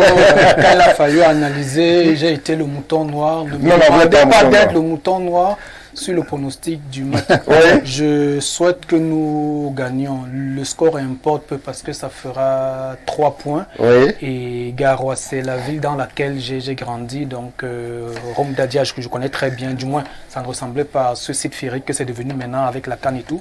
Parce que nous, on allait jouer à certains jeux là-bas au gymnase de ce stade Omnisport. Donc c'est ma ville affective, c'est ma ville de cœur, c'est là où j'ai fait... Je souhaite que les populations de Garoua, n'est-ce pas, soient en extase parce que l'équipe Fagnon a remporté une victoire. Bon, une victoire, bien sûr, sans humilier les Nabibiens. Quand même, nous sommes un pays hospitalier. Merci. Donc, merci, Faustin Touquet. Alors, les téléspectateurs sont nombreux à réagir sur ce qui est dit sur ce plateau. Voilà pourquoi j'aime quand c'est serein sur le plateau. Parce qu'on est très regardé, professeur Yap. Vos étudiants d'Angleterre, certainement, vous regardent avec beaucoup d'attention. Alors, bonsoir mon frère Stéphane, le grand modérateur. Bon. Monsieur le maire, monsieur Ngoulou est un patriarche et c'est la maturité. tout dit de manière simple et en français facile. Ce que nous vivons à l'Africa Foot, à savoir des détournements, trafic d'influence, et c'est le même problème avec la marche du pays, qui a non plus honte. Voilà les conséquences du système. Beaucoup de courage à vous sur le plateau, Monsieur Ngoulou, c'est Monsieur Eddy, depuis Maison Blanche. C'est tellement un de vos admirateurs, Monsieur le conseiller. Bonsoir Monsieur Mbaga, il y a tout ton panel. Le monsieur en échappe est parmi ceux qui ont lu et écouté les discours d'une Nkunkuma à l'envers. Mettre beaucoup d'argent dans le foot et que ça n'a pas marché, il voit directement l'élimination à la CAN, alors que la construction et la réfection des stades a avalé 1000 milliards. Depuis l'hôtel 5 étoiles sous les gradins du stade Olembe, Eric Mala est mon nom. Alors, hôtel 5 étoiles sous les gradins, bon. Monsieur Touquet, cela peut choquer ou pas, c'est une vérité qui s'observe partout. Stéphane, partout où un régime a muselé toutes les autres parties, la véritable bataille et la plus cruelle s'installe dans le sérail, et ce qu'on vit aujourd'hui au sein du RDPC. Monsieur Touquet, il n'y a pas de crise dans la gestion de la construction des stades de football. Faustin et tout. Ok, revenons sur la première contribution. Monsieur le journaliste, l'équipe n'est jamais divisée en deux. Cette équipe n'a jamais été aussi joyeuse. Monsieur l'entraîneur a pris position depuis, arrêté avec la désinformation. S'il vous plaît, le monsieur du IRDPC, je préfère dire n'est pas sérieux. Prof, nous sommes la mauvaise jeunesse parce qu'on ne pense pas comme vous, n'est-ce pas? Parce qu'on refuse de prendre pour modèle quelqu'un qui ne dit pas la vérité à Mondo Vision. Depuis qu'il est là, c'est scandale après scandale. Qu'est-ce qu'il a transporté, ce qu'il faisait en tant que joueur à la fédération, qui a laissé son compatriote Issa Hayatou pour aller soutenir le Malgache et renverser son propre frère? Où en est-on avec le contrat de One World Sport? Faustin et tout qui respect, vous avez tout dit. Alors chacun a son favori sur ce plateau. On va avancer. Bonsoir, c'est Daniel depuis Ebolova. Cette histoire de bras de fer entre le ministère et l'Africa Foot rend au Cameroun ridicule. Merci pour la contribution. Bonsoir, monsieur Stéphane Baga, bonne émission. À propos des fonds à décaisser pour la préparation des matchs, le ministre des Finances a tranché à travers sa correspondance ce jour. Débat clos. C'est l'Africa Foot qui gère l'argent à travers son agent comptable, Léonard Ayaoundé. Merci pour la contribution. On va rapidement... Bonsoir Stéphane, bonne émission. C'est le fait que Eto'o ait fermé les vannes de la corruption qui nous apporte ce problème. Le véritable problème, c'est l'argent. Les gens qui vivaient au dépens des argents du football. Pourquoi le Premier ministre n'a pas mis tous les points sur les i, y compris l'argent? Pourquoi le ministère doit gérer l'argent après que le Premier ministre ait tranché? Jean-Pierre Niam à Yaoundé, on va prendre cette contribution. On sait quand commence une guerre, mais jamais quand elle s'achèvera. Quand le lion est fatigué, les lionceaux peuvent jouer avec jusqu'à les faire éclater comme cette boule d'air sur le plan managérial est en train de perdre de l'air du côté des Garois. Merci Massok Thomas pour la contribution. Il revient en disant retour sur le plateau avec des panélistes. Le MLDC dans Massanaga Maritime très acrimonieux que je regarde le lundi en soirée. Asiga Ferrand, supporter des Lions du côté de Garoua, mon cher Beau d'Union Infoumou qui m'a envoyé les thématiques. Akiba, monsieur du MLDC est un peu de retenue envers mon beau, monsieur le maire, lui aussi, dans ses calculs scientifiques, des états d'âme du panel en ce début de week-end. Merci à vous, cher Massok Thomas, pour justement avoir donné un peu de sourire sur ce plateau. Je prends une respiration et je reviens tout de suite après pour la suite des échanges. Retour sur le plateau du Grand Soir, on reste justement sur l'actualité qui va nous interpeller pour ceux qui sont prêts. Des élèves et des écoles, c'est l'année scolaire 2024-2025 qui est en train justement de se rapprocher. On va ensemble maintenant essayer, en compagnie des nombreux enseignants sur le plateau, bien évidemment de revenir sur un bref bilan de l'année 2023-2024, mais surtout jeter les bases de cette année 2024-2025 qui s'annonce en termes de perspectives. Et je vais commencer par vous, monsieur Asiga. Alors vous êtes au front comme on dit, sur les questions éducatives. On a beaucoup épilogué en 2023-2024 sur la qualité de l'enseignement, les conditions des enseignants, sur une année plus ou moins tronquée avec beaucoup d'interruptions. Aujourd'hui, nous sommes en septembre. Quel bilan jetez-vous de façon globale sur l'année 2023-2024 avant qu'on ne revienne sur les perspectives de 2025? Ok, merci Stéphane pour cette thématique liée à l'éducation, d'autant plus que nous sommes à la veille des rentrées scolaires au Cameroun.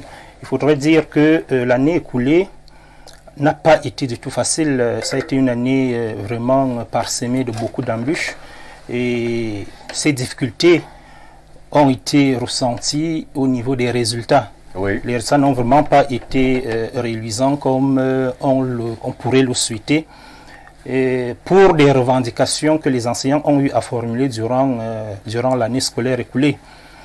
Parmi entre autres revendications, c'était bel et bien l'apurement de la dette liée aux enseignants, les conditions de travail, et tout ce qui va avec. Oui. Cela n'est un secret pour personne, pour comprendre que l'éducation au Cameroun, depuis un certain temps, connaît un coût dans ce qui concerne les conditions de travail, tant pour les enseignants que pour nos élèves même. Ce n'est pas du tout facile. Lorsque je l'ai dit, on peut bien comprendre que le gouvernement, l'État du Cameroun a eu à discuter avec la corporation enseignante, oui. Et il y a eu un début, il y a eu des promesses. Alors, où en est-on sur cet aspect bien précis? Il y a eu un agenda, un calendrier qui avait été énoncé même. Il y a eu justement des propositions de l'État. Ont-elles suivi? Est-ce que justement la corporation semble être sortie des problèmes qui la minaient hier pour qu'on puisse s'orienter vers une année 2024-2025 plus sereine? Oui, comme je vous le disais à l'entame, il faudrait comprendre que les revendications étaient sur plusieurs ordres. Et il faudrait comprendre aussi que les propositions de solutions énoncées par le gouvernement étaient aussi de plusieurs ordres. Si il faut s'en tenir et s'arrêter sur le problème pécunier qui était celui de la dette des enseignants, c'est une dette qui est en train d'être épurée, mais sauf que ça ne résout pas le problème. Parce qu'il faut le dire, plus on est en train d'épurer une dette, et une autre ne fait que s'accumuler. Ce qui revient à une situation où d'ici 2 ans... Il y a toujours une dette. Il y a toujours une dette. C'est une dette qui sera continuelle à partir du moment où l'État du Cameroun ne règle pas le problème de fond qui est la prise en charge immédiate. Et là, le ministre va dans cette optique-là d'attribuer un matricule à chaque élève au moment de son inscription. Et d'ailleurs, les conséquences seront là. Tout élève qui n'aura pas de matricule, par exemple, ne sera pas admis aux examens gérés par l'OBC ou l'ADEC. Il y a donc autant de choses. Elle est en train de mettre une proposition, pas une proposition parce qu'elle est applicable à partir de lundi 9 septembre. Oui. Et à partir de cet instant, on peut se dire, c'est une mesure qui, ma foi, pourrait peut-être arranger un certain nombre de choses au niveau de ce qu'on pourrait appeler ici la corruption en milieu scolaire. On pourrait peut-être dire que on commence à avoir des bribes de solutions, mais en réalité, ce n'est encore rien par rapport à ce qui est attendu. Parce que le problème doit être général et doit être débattu dans un forum où tout le monde, des solutions seront arrêtées.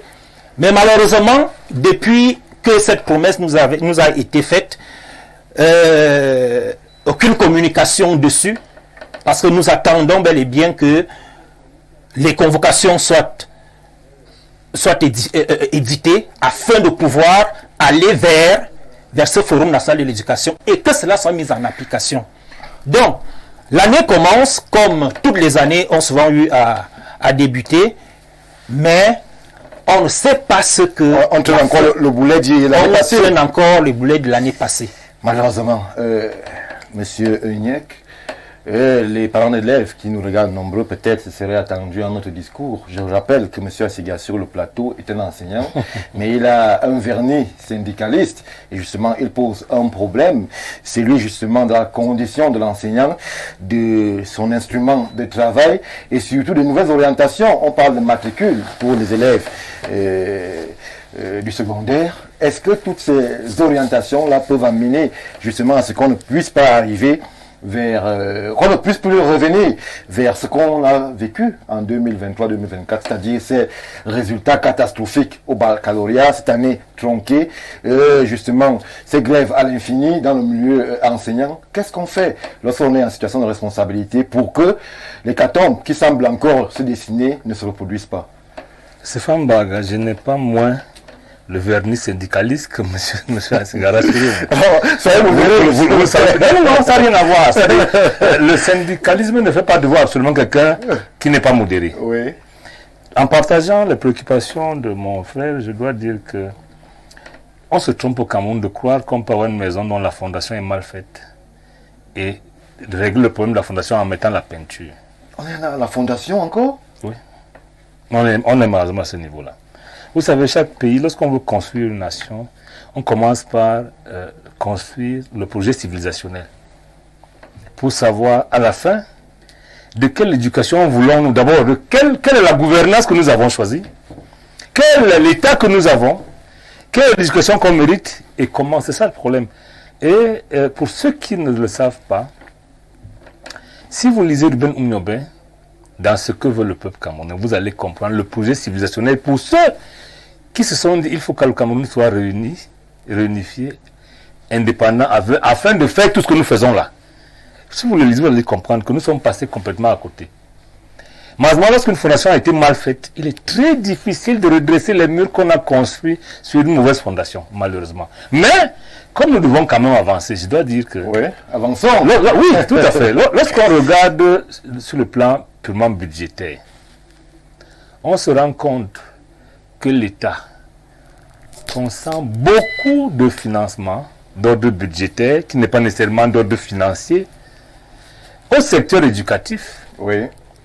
On vient de se demander si le budget est exécuté même à 40%, au moins on devrait retrouver 40% dans le secteur éducatif, au moins. Mais qu'est-ce qui se passe que malgré les efforts consentis par l'État, que ce soit les mêmes secteurs qui se plaignent le plus chaque jour? C'est ça le problème. C'est pour ça que je dis qu'il faut revenir, ce n'est pas à travers un forum qu'on règle les problèmes d'ordre civilisationnel. Parce que ça va régler les problèmes d'ordre éducatif et ça va créer des problèmes ailleurs. Pour l'instant, les enseignants... Et c'est pour ça que je dis... Les enseignants ne se plaignent pas sur l'instrument ou alors... Il n'y a pas que les enseignants à se plaindre. Le ferment idéologique... Écoutez-moi très bien. Stéphane Barga. La condition... Stéphane Barga. Les enseignants se plaignent certainement, mais d'autres corps se plaignent également. Et c'est pour ça que j'ai dit, il ne faut pas régler le problème des enseignants en créant un autre. Il faut régler le problème d'ordre civilisationnel, de savoir quel est l'état que nous voulons. Quelle est la gouvernance publique que nous voulons avant de voir les problèmes qui me semblent être l'éducation, la santé et autres. Mais comme on doit avancer, en attendant qu'on revienne aux fondamentaux, il faut quand même avancer. Et je dois dire qu'en ce moment, on règle les problèmes d'ordre structurel et même quelquefois conjoncturel. Il y a une dette reconnue aux enseignants que l'État a reconnue. Il me semble qu'il y a un calendrier qui a été accepté d'accord parti, qui finit en décembre 2024. Il faut que ce soit fait. Oui. Les problèmes de gestion de carrière administrative des enseignants, il faut que ce soit fait. Parce qu'en réalité, c'est des choses qui me semblent faciles à faire. La deuxième chose, je ne suis pas d'accord lorsqu'ils pensent qu'en payant une dette, on contrainte absolument une autre. Non. Une dette se paie en réglant les problèmes d'ordre quotidien. Dans un état normal. C'est-à-dire, si vous devez des années de salaire à quelqu'un, pour les payer, il faut passer absolument arrêter son salaire. Vous payez le salaire normal et vous réglez les dettes, normalement. Donc, ce n'est pas ça. Le deuxième sujet sur lequel je vais m'appesantir, le principe d'immatriculation, non. Qu'on appelle ça. Matricule? Non, le numéro unique. Oui. C'est identifiant unique pour chaque élève. Ça ne règle... Un peu comme à l'université? C'est le même modèle? Oui, mais un peu comme aux finances, aux impôts également. Oui. Ça ne règle pas malheureusement le problème de détournement de fonds publics. Vous vous rappelez que, en fait, ce n'est pas fabriquer un matricule qui est le plus difficile. C'est pas ça le problème. Le problème se pose ailleurs. Je pense que si chacun de nous... alors, ce n'est pas présenter un matricule qui serait aussi... C'est ça que vous dites, c'est pas ça le plus difficile. Parce que vous demandez aux gens de créer le matricule, on le crée. Hein? Le plus important, c'est que les gens, chacun nous fasse son travail.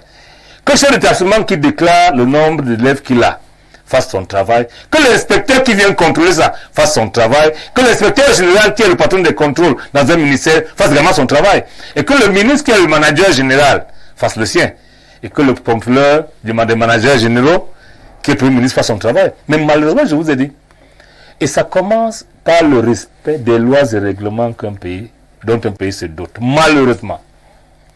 Ça commence par donner le travail à quelqu'un, l'évaluer et sanctionner.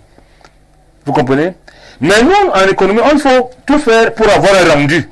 C'est le rendu qui est un rapport qui nous permet de savoir que ça a marché, ça n'a pas marché. Le rendu en matière d'éducation, disons ça comme au quartier. Qu'est-ce qui est fait que c'est bon?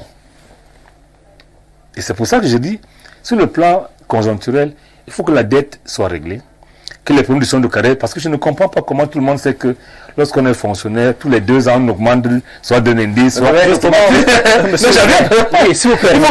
Justement, sur ce point, c'est justement sur ce point où, lorsque la gestion de carrière n'est pas automatique, ils ont la même chose. Effectivement, d'où la dette qui va d'abord.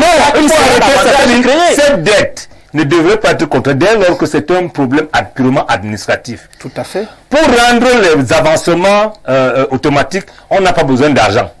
On a besoin des outils et de la volonté. Maintenant, peut-être pour gérer la conséquence des avancements, il faut avoir de l'argent.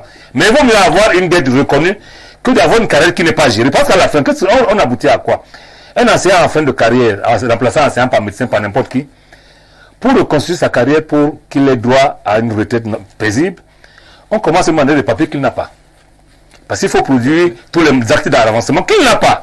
Et c'est pour ça que je dis, il est temps qu'on s'arrête pour dire, est-ce que dans un pays, on devrait parler des actes d'avancement alors qu'il y a des instruments et des outils pour gérer ça? Non.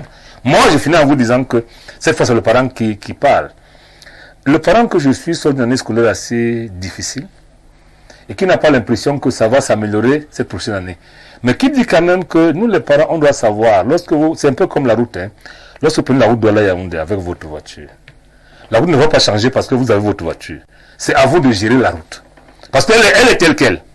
Nous connaissons le système, il faut ça que le décrit. Parce que lorsqu'il le décrit, c'est pas son avis. Il fait un narratif en regardant ce qui se passe. Oui. Il décrit et il nous appartient aux autres maintenant, les parents, les anciens, de nous dire comment on s'en sort dans cet état en attendant que ce que nous souhaitons soit amélioré. Parce que dans tous les cas, ce n'est pas demain matin qu'on aura les bonnes nouvelles. Ce n'est pas demain matin qu'on va faire le forum. Même si on fait le forum, ce n'est pas demain qu'on aurait tous les moyens pour régler les problèmes. Mais en attendant, qu'est-ce qu'on fait? Est-ce qu'on sacrifie nos enfants? Est-ce qu'on sacrifie? C'est pour ça que j'en appelle à la fois au gouvernement, mais également aux enseignants, à tous les corps qui s'y apparentent, afin que chacun nous fasse un sacrifice pour faire avancer les choses. Ça n'enlève rien aux revendications. Mais en revendiquant, faisons avancer de manière qu'à la fin de l'année, qu'on dise on a quelque chose de satisfaisant, malgré qu'on ne soit pas satisfait nous-mêmes. Merci. Faustin Touquet, vous êtes enseignant, vous êtes justement au cœur de cette réflexion.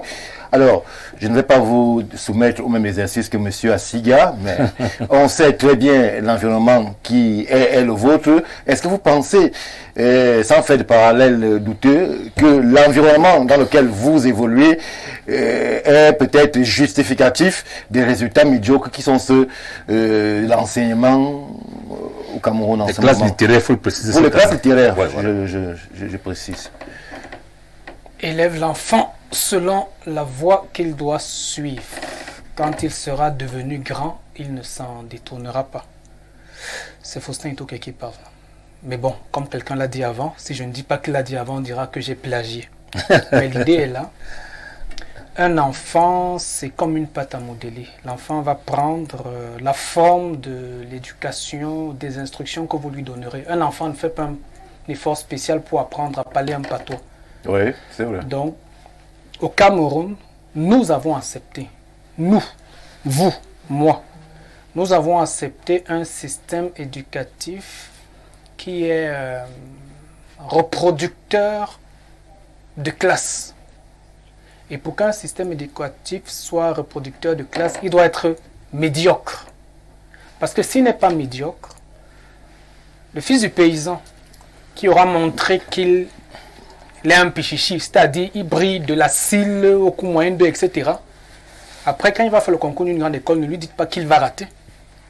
Parce qu'il a eu un parcours brillant du début à la fin.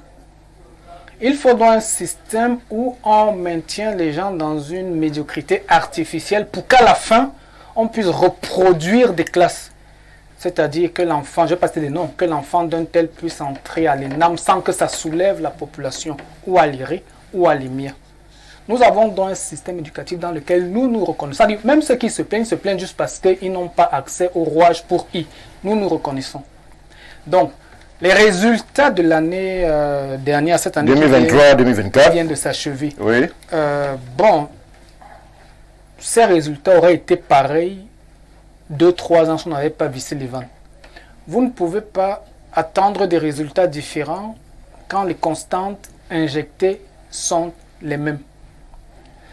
L'éducation, qu'il y ait projet civilisationnel ou pas, c'est-à-dire la transmission des outils pour que l'enfant, par exemple, au-delà de son patois, réussisse à s'exprimer, l'anglais ou le français, qu'il apprenne à dire good morning. Il y a une transmission de quelque chose. Qu'il apprenne à quantifier la mathématisation, la physicisation, la chimie. C'est quelque chose qu'on transmet à l'enfant. Vous ne pouvez pas donner ce que vous n'avez pas. Et vous ne pouvez pas donner ce que vous n'avez pas si les conditions, si l'environnement ne le permet pas. Justement, j'ai arrivé sur l'aspect que les syndicats évoquent, l'aspect de l'outil de travail, des questions d'avancement que soulève monsieur le maire et peut-être même des salaires. Est-ce que vous semblez... Si on résout ces questions en une semaine, s'il était possible qu'il puisse être résolu toutes ces questions en une semaine, oui, le système éducatif camerounais s'améliorerait qualitativement un tout petit peu. C'est déjà ça? Oui, c'est déjà ça. Ça s'améliorerait un tout petit peu. Parce que vous ne pouvez pas... ce sera difficilement recevable ici. Quelqu'un qui est devenu médecin, même si ça n'est pas le niveau, il est médecin. Et il va vous soigner. C'est-à-dire, vous n'allez pas le déconstruire. Il a fait 8-9 ans dans une faculté de médecine. Même s'il est entré avec bac pitié, il est médecin. Donc il sera médiocre médecin, mais il est médecin. S'il est soldat, il est ministre, il est soldat. Avec les risques qu'il y a autour. Mais vous allez faire comment? Des sous-préfets qui n'avaient pas de niveau, ils sont sous-préfets, ils sont préfets. Les enseignants qui... vous savez, il y a des pays où pour entrer à l'école normale, il ne faut pas être intelligent, il ne faut pas être très intelligent, il faut être un génie. C'est la crème de la crème. C'est pour ça que quand vous y entrez, on donne une bourse qui dépasse le salaire de certaines personnes. Vous avez le bac, vous avez 16-17 ans. Parce qu'on sait ce qu'on veut. Bon, ici, l'école normale, bon. Et quand quelqu'un sort, ben, il est enseignant. Qu'il ait le feu comme moi ou qu'il ne l'ait pas. Donc, nous avons donc un personnel, des ressources humaines qui, à la base, bon, tirez sur moi si vous voulez après, à la base, les ressources humaines sont médiocres. Dans la plupart des secteurs. C'est-à-dire, on peut avoir 2 ou 3 gars vraiment percutants dans un domaine, mais à la base, c'est d'abord la médiocratie qui a été semée, cultivée, entretenue. Mais donc, même si on résout les problèmes structurels... Il y a quand même une intelligence camerounaise qui brille hors de nos frontières. Il faut aussi le reconnaître, qui a été formée ici. On ne va pas dire que la ressource n'est que médiocre, c'est quand même caricatural. Donc, puisque c'est l'environnement qui permet de fructifier une semence, si une ressource humaine camerounaise va briller à l'extérieur et qu'elle revient au Cameroun, elle ne brille pas, comprenez donc que c'est votre environnement le problème. C'est notre environnement le problème.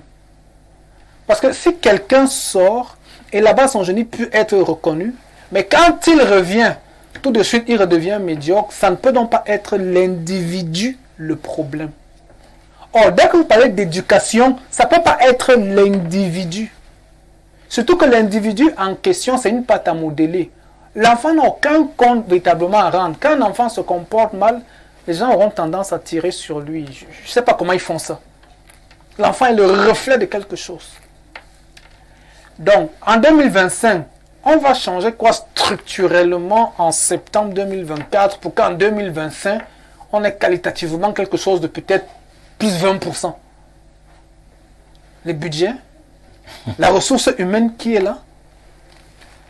Si on est dans des détails, ça va décourager les gens. Donc, essayons d'être optimistes et essayons de souhaiter ensemble que les suggestions, les prospectives faites par l'enseignant Asiga appuyé également par le maire Niek, ça peut être résolu en un mois.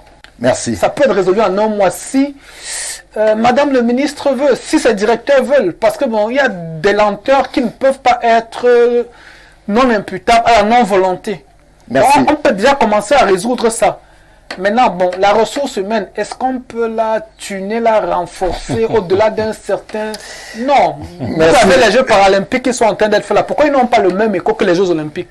Demandez-vous la question, posez-vous la question. À un moment, vous ne pouvez pas demander à une Ferrari de Renaissance d'une Peugeot 504. Merci pour votre vision. Je retiens qu'on va être optimiste pour 2025.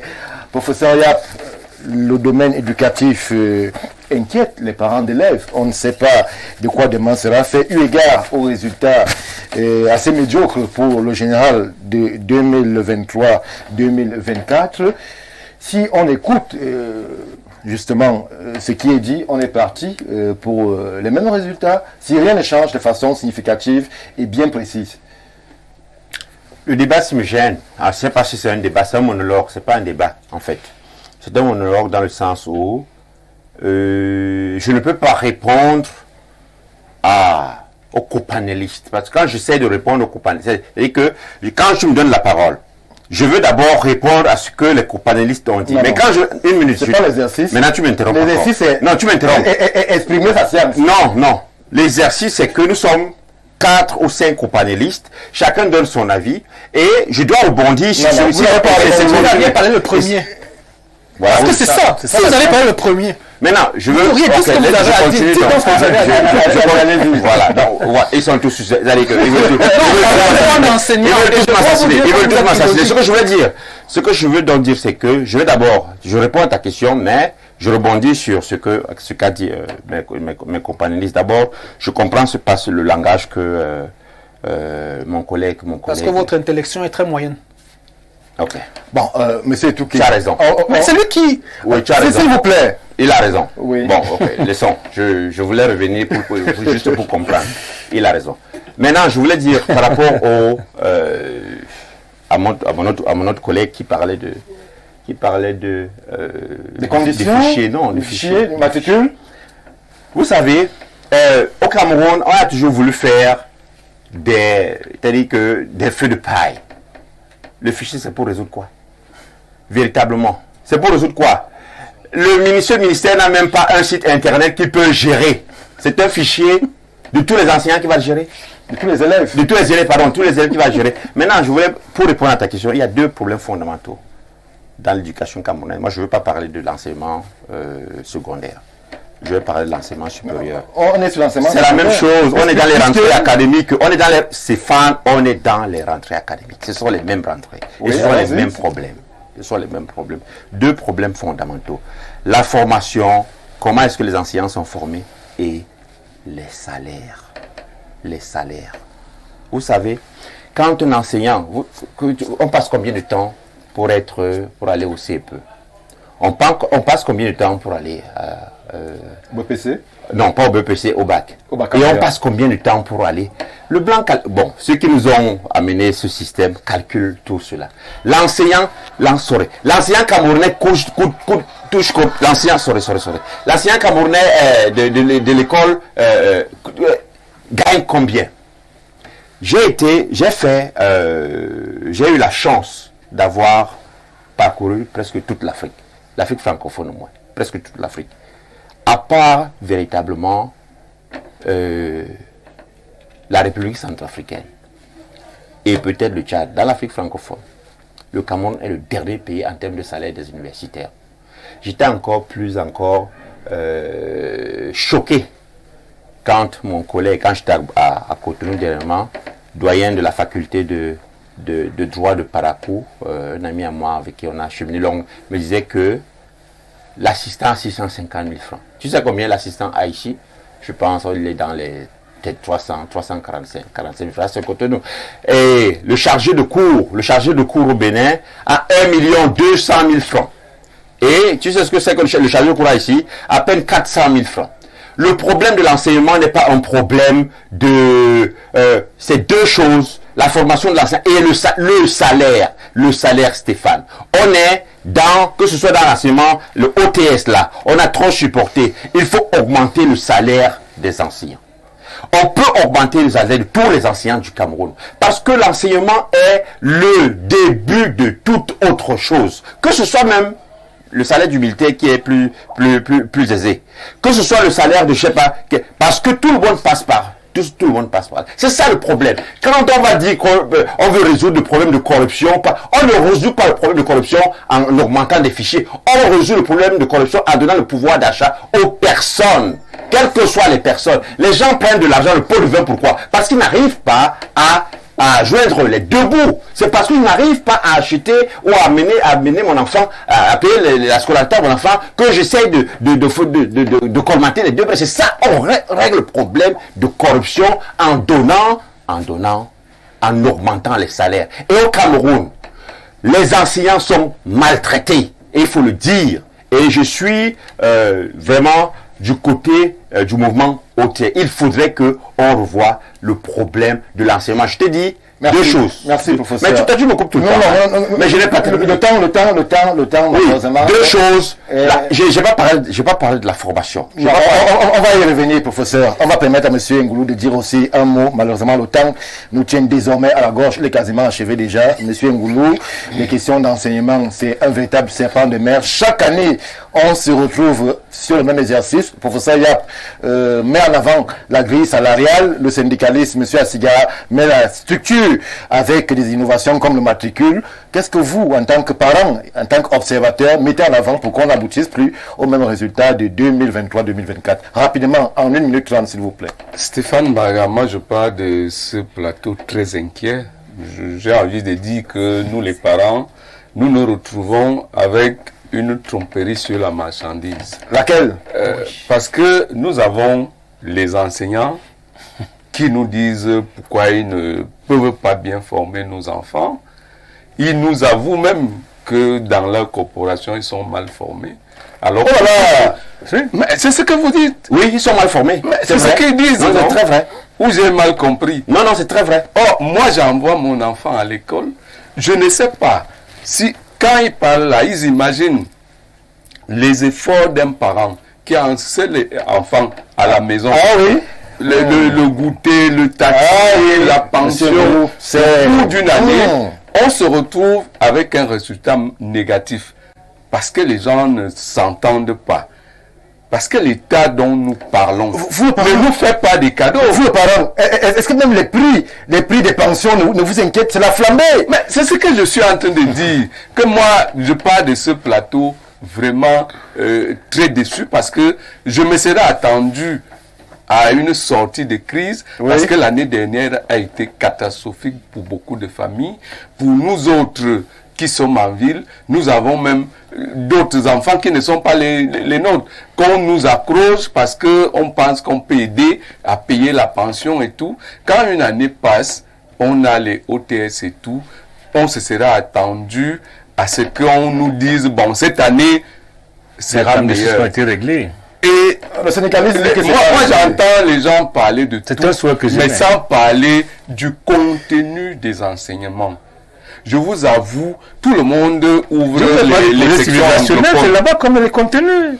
Les gens ouvrent les sections anglophones. Je vous dis, quand ces élèves sortent avec leur baccalauréat anglophone, les parents ont du mal à trouver là où les caser. C'est vrai. On vous dit qu'à Yaoundé, il n'y a pas telle faculté qui peut recevoir tel enfant qui a eu son bac anglophone et tout et tout. Vous voyez que pour un parent, nous sommes vraiment inquiets. Merci, M. Ngoulou. En 30 secondes, pour qu'on ne soit pas sur la note d'inquiétude. 30 secondes. Les politiques d'éducation dans un pays, c'est le politique qui les définit. Monsieur Ngoulou, vous, en tant qu'homme politique, définissez les politiques éducatives dans ce pays. Merci, monsieur Assiga. On retient votre sortie et on note aussi la pointe d'inquiétude du conseiller Ngoulou sur le plateau qui s'inquiète justement du moral de ceux-là à qui on va confier nos enfants. Mais on a bon espoir, comme Faustin Touké le disait, on va être optimiste et observer. On sera vraiment attentif sur la question éducative au Cameroun, au TS et bien d'autres mouvements. On va observer ensemble ce qu'il en sera. Tout de suite, vous n'allez pas bouger. C'est le 19h d'Info TV qui s'installe. Solange Ayuketa sera là pour la langue de Shakespeare, justement pour le meilleur de l'actualité d'ici et d'ailleurs sur Info TV. 20h, le même exercice sera confié à Alidan Kouvandor, justement pour ce compte rendu informationnel sur Info TV. Mesdames, Messieurs, quant à nous, nous nous retrouvons bien évidemment sur la même chaîne, avec le même plaisir, tout en vous souhaitant un excellent début de week-end. Bien, bonsoir.